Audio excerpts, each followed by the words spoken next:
کابینہ کے اجلاس کابینہ ایسا حکم صادر کرے یا ایسے منٹس آئیں ریکارڈ پہ جو کہ سپریم کورٹ کے خلاف ہوں، کیونکہ سیکٹری کابینہ جو سول بیوروکریسی ہے وہ ایک حد سے آگے نہیں جانا چاہتی اور وہ اپنے ہاتھ پاؤں نہیں کٹوانا چاہتی، کیونکہ ان کا خیال ہے کہ آپ تو چلے جائیں گے اور اس کے بعد سزائیں ہم بھگتیں گے، لہٰذا وہ یہ کام نہیں کر رہی۔ اس لیے کابینہ کے اجلاس میں ابھی تک ایک دفعہ بھی سپریم کورٹ کو للکارا نہیں گیا اس طرح سے جیسے پارلیمان میں للکارا جا رہا ہے، جیسے ججز کو گالیاں دی جا رہی ہیں، دھمکایا جا رہا ہے، سب کچھ کیا جا رہا ہے۔ بہرحال یہ جب گورنر کو منع کر دیا گیا تو پھر اسٹینڈنگ کمیٹی خزانہ قومی اسمبلی کی خزانہ کمیٹی کا اجلاس بلوایا جاتا ہے اور اس اجلاس میں اٹارنی جنرل آتے ہیں، لیکن وزیر خزانہ اسحاق ڈار صاحب سعودی عرب میں ہیں، نواز شریف صاحب سعودی عرب میں ہیں، مریم صاحبہ سعودی عرب میں ہیں۔ اب میں آپ کو ایک بات بتا دوں کہ ان کو یقین نہیں ہے، ان تینوں کو یقین بالکل نہیں ہے کہ پاکستان کے حالات ان کے کنٹرول میں رہیں گے، اس لیے اسحاق ڈار صاحب سب سے پہلے پھرس سے اڑ کے گئے ہیں۔ اسحاق ڈار صاحب اس وقت واپس آئیں گے، مریم صاحبہ اس وقت واپس آئیں گی جب ان کو یقین ہوگا کہ پاکستان کے حالات ان کی فیور میں ہیں اور جو ایک وہ اس کو کہہ رہے ہیں کہ یہ عدالتی بغاوت ہے، جب عدالت ان کے کنٹرول میں آ جائے گی تب وہ واپس آئیں گے، کیونکہ خزانہ کمیٹی کا اجلاس وزیر خزانہ غائب اور اس میں اٹارنی جنرل آئے، لا منسٹر آئے، انہوں نے بھرپور قسم کے دلائل دیے اور خزانہ کمیٹی نے منع کر دیا۔ خزانہ کمیٹی کا ان کا خیال تھا کہ خزانہ کمیٹی قائمہ کمیٹی جو ہے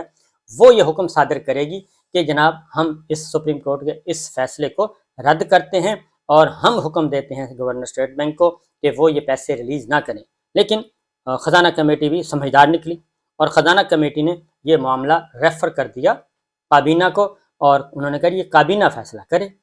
اب کابینہ میں بھی جب یہ معاملہ آیا تو کابینہ نے بھی اس کو رد نہیں کیا، کابینہ نے بھی اس کو رد نہیں کیا اور وہ معاملہ بھیجا جاتا ہے قومی اسمبلی میں، اگین قومی اسمبلی میں، کیونکہ کابینہ کا مطلب کابینہ تھا اور کابینہ اگر رد کرتی، خزانہ کمیٹی اگر رد کرتی تو خزانہ کمیٹی کو بھگتنا پڑنے تھے نتائج، اگر وفاقی کابینہ رد کرتی تو وفاقی کابینہ چیف ایگزیکٹو سمیت ان کو نتائج بھگتنا پڑتے۔ کون سے نتائج؟ توہین عدالت کے نتائج، کیونکہ گورنر اسٹیٹ بینک تو یہ اب کہیں گے، گورنر اسٹیٹ بینک کو جب بلایا جائے گا، جب الیکشن کمیشن رپورٹ سبمٹ کرے گی تو گورنر اسٹیٹ بینک نے جو حکومت کا ان کی اتھارٹی ہے، انہوں نے ایگزیکٹو کی اتھارٹی انہوں نے استعمال کی اور وہ ہے ایک طرف عدالت کا حکم ہے اور ایک طرف ایگزیکٹو کا حکم ہے، ان دو احکامات کے مقابلے میں گورنر اسٹیٹ بینک نے لیکن گورنر اسٹیٹ بینک نے ایک اسٹیٹمنٹ دی، انہوں نے کہا کہ ہم نے سپریم کورٹ کے حکم کے مطابق 21 ارب روپیہ ایلوکیٹ کر دیا ہے، یعنی مختص کر دیا ہے، اب اس کو جاری نہیں کیا، اب حکومت کے فیصلے کا انتظار ہے کہ وہ حکم دیں، لہٰذا خزانہ کمیٹی بھی بچ نکلی، ان کو اندازہ تھا، تقریریں بہت ہوئیں، شاندار تقریریں ہوئیں، اٹارنی جنرل نے، لا منسٹر نے بہت کوشش کی کہ خزانہ کمیٹی جو ہے وہی اس کو بلاک کر دے، لیکن خزانہ کمیٹی سمجھدار تھی کیونکہ وہ سمجھتی تھی کہ انہیں توہین عدالت سپریم کورٹ کے سامنے ڈالنے کی کوشش کی جا رہی ہے۔ کیسر شیخ صاحب چیئرمین کمیٹی بڑے سمجھدار اور پرانے کھلاڑی ہیں، لہذا کابینہ کے پاس گیا، کابینہ نے بھی ایسی کوئی حرکت نہیں کی کیونکہ کابینہ نے بھی پھنسنا تھا اور پوری کابینہ جو ہے وہ گھر جانا تھا۔ اس کے بعد قومی اسمبلی میں جاتا ہے اور قومی اسمبلی نے یہ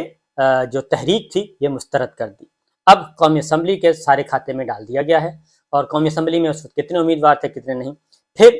جبکہ supreme court of Pakistan chief justice of Pakistan وہ اس پہ قائم ہیں کہ ہم نے اپنے حکم کو اپنے فیصلے پر ہر صورت میں امپلیمنٹ کروانا ہے اور وہ اس لیے کروانا ہے کہ یہ آئین کا تقاضا ہے، یہ نہ ہی چیف جسٹس امرتا بندیال صاحب کا کوئی ذاتی فائدہ ہے، نہ ہی جسٹس اعجاز الاحسن صاحب کا، نہ ہی جسٹس منیب اختر صاحب کا اور نہ ہی کسی اور آنریبل جج کا، یہ آئینی تقاضا ہے۔ لیکن اس دوران ٹی وی ٹاک شوز میں پھر بھرپور حملے کیے گئے اور بڑے فاتحانہ انداز میں تمام ٹی وی ٹاک شوز میں مسلم لیگ نواز کے رہنما جو ہیں وہ بڑھ چڑھ کر آتے رہے اور بیان کرتے رہے۔ اسی دوران ایک اور ایکٹیویٹی ہوئی اور وہ ایکٹیویٹی یہ ہوئی کہ ان کو اندازہ ہو گیا ہے کہ سپریم کورٹ اپنے فیصلے پر عمل درآمد کروائے گی اور اس سے پیچھے نہیں ہٹے گی، اس کو اندازہ ہے، ان سب کو اندازہ ہے، لہٰذا ایک اطلاع کے مطابق جو ہمارے انٹیلیجنس اداروں کے سربراہان ہیں جن میں DISI بھی شامل ہیں، وہ اور سیکٹری ڈیفنس جو کہ جنرل باجوہ صاحب کے سمدھی ہیں، وہ ملتے ہیں چیف جسٹس پاکستان امرتا بندیال صاحب سے ایک اطلاع کے مطابق، کیونکہ حسنات ملک صاحب ڈان کے بڑے سمجھدار رپورٹر ہیں، باخبر رپورٹر ہیں، انہوں نے اطلاع دی کہ جناب یہ ملاقات ہوئی ہے اور 2 ایجنسیز کے سینئر آفیشلز کی، اور ان میں سیکرٹری ڈیفنس بھی شامل تھے، چیف جسٹس امرتا بندیال سے ان کی ملاقات ہوئی، اور اس ملاقات میں یقیناً یہی موضوع زیر بحث تھا۔ اب معاملہ یہ آتا ہے کہ جو پالیسی اسٹیٹمنٹ آیا تھا D G I S P R کا، D G I S I کا، آرمی چیف جنرل باجوہ صاحب کے زمانے میں، کہ ہم تو ہیں اے پولیٹیکل، ہم کسی کے بالکل، ہمارا پالیٹکس سے کوئی دلچسپی نہیں، اور ہم بالکل اس کے حصے دار نہیں بنیں گے۔ اب سیاستدانوں کا کام ہے سیاست کرنا، لیکن یہ ملاقات کس نوعیت کی تھی؟ اور اس ملاقات میں تو یہ سارے کا سارا ایجنڈا ہی الیکشن کا تھا، الیکشن کا انعقاد اور عدم انعقاد، اور سپریم کورٹ کو، چیف جسٹس آف پاکستان کو یقیناً اسی بارے میں بریف کیا اور اسی بارے میں کہا گیا ہوگا، اس کے علاوہ تو کوئی اور چیز سمجھ نہیں آتی۔ اس سے پہلے بھی سیکرٹری ڈیفنس نے ایک بند لفافہ دیا تھا، اور وہ بند لفافہ دیکھنے کے بعد ہی سپریم کورٹ نے الیکشن کا حکم دیا تھا، اور اس کا مطلب تھا کہ جو بند لفافے میں حقائق یا رپورٹ سبمٹ کی گئی، سپریم کورٹ آف پاکستان نے اس پہ مطمئن نہیں ہوئی تھی، اور اسے ناکافی تصور کیا تھا کہ اس بنیاد پہ ہم الیکشن ملتوی نہیں کر سکتے پنجاب میں، کیونکہ جنگوں کے زمانے میں بھی ملکوں میں انتخابات نہیں رکے، اور پاکستان میں بھی ایسا ہوا کہ انتخابات ملتوی نہیں کیے گئے، ڈیلے ہوئے لیکن ملتوی نہیں کیے گئے، اور اس میں بھی بہت ہی سنگین نوعیت کے حادثات تھے۔ ایک C-130 کا حادثہ تھا جس میں ہماری پوری کی پوری عسکری قیادت جنرل ضیاء الحق صاحب کے ساتھ اللہ کو پیاری ہو گئی تھی، اور دوسرا حادثہ تھا محترمہ بے نظیر بھٹو کی شہادت کا، دہشت گردی کے واقعے میں وہ ان کو شہید کر دیا گیا تھا۔ اس کے علاوہ کوئی ایسے واقعات نہیں اس وقت، نہ ہی کوئی ایسا واقعہ ہے، اور جو صورتحال پیش کی گئی تھی، معاشی صورتحال، عدالت اس سے بھی مطمئن نہیں ہوئی تھی، اور وہ حقیقت بھی یہی ہے کہ آپ اربوں روپیہ ڈیلی خرچ کر رہے ہیں، اور ترقیاتی کاموں پہ خرچ کر رہے ہیں، اپنے قومی اسمبلی کے حلقوں میں، صوبائی اسمبلیوں کے حلقے میں اپنے امیدواروں کو دے رہے ہیں، وہ سب پیسہ کہاں سے آ رہا ہے کہ 21 ارب روپیہ آپ کے پاس نہیں ہے، وہ بھی جھوٹ نکلا، اور جو امن و امان کی صورتحال بتائی گئی تھی وہ بھی جھوٹ نکلی، اور کچا کا آپریشن جو ہے وہ ایسے لگ رہا ہے جیسے وہ 65 کی جنگ اور 71 کی جنگ سے بھی کوئی طویل بڑی جنگ ہو رہی ہے، اور اس کو لنگر آن کیا جا رہا ہے۔ اسی طریقے سے مردم شماری کا بہانہ تھا، ڈیجیٹل مردم شماری، اس کو بھی ایکسٹینڈ کیا جا رہا ہے، ہر ہفتے کے بعد اس کو ایکسٹینڈ کر دیا جاتا ہے۔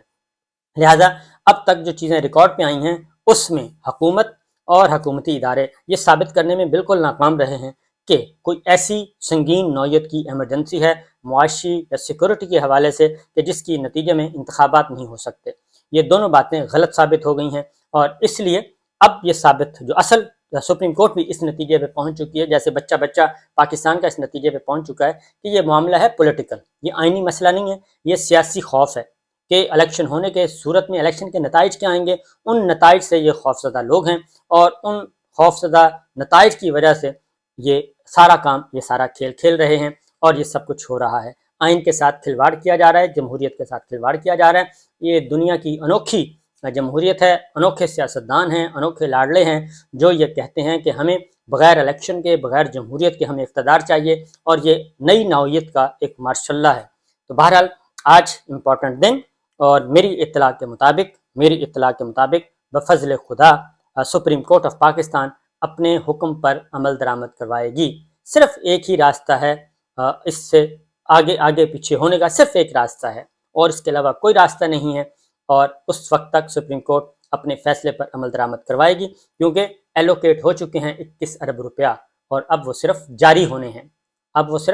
ہونے ہیں۔ آج سپریم کورٹ کے ساتھ سپریم کورٹ کو رپورٹ سبمٹ کروائی جائے گی، اور کل اس پہ کوئی مناسب حکم صادر ہوگا۔ تو انتظار کیجیے، انشاءاللہ امید ہے، ہمیں توقع کرنی چاہیے، اور خاص طور پہ اب ڈی جی آئی ایس آئی نے اور سیکرٹری ڈیفنس نے بریف کر دیا ہوگا چیف جسٹس صاحب کو یقیناً، لیکن اب کون دیکھ رہی ہے کس کی طرف، یہ میں بعد میں بتاؤں گا، لیکن آج کے لیے اتنا ہی، اجازت دیجیے، اللہ حافظ۔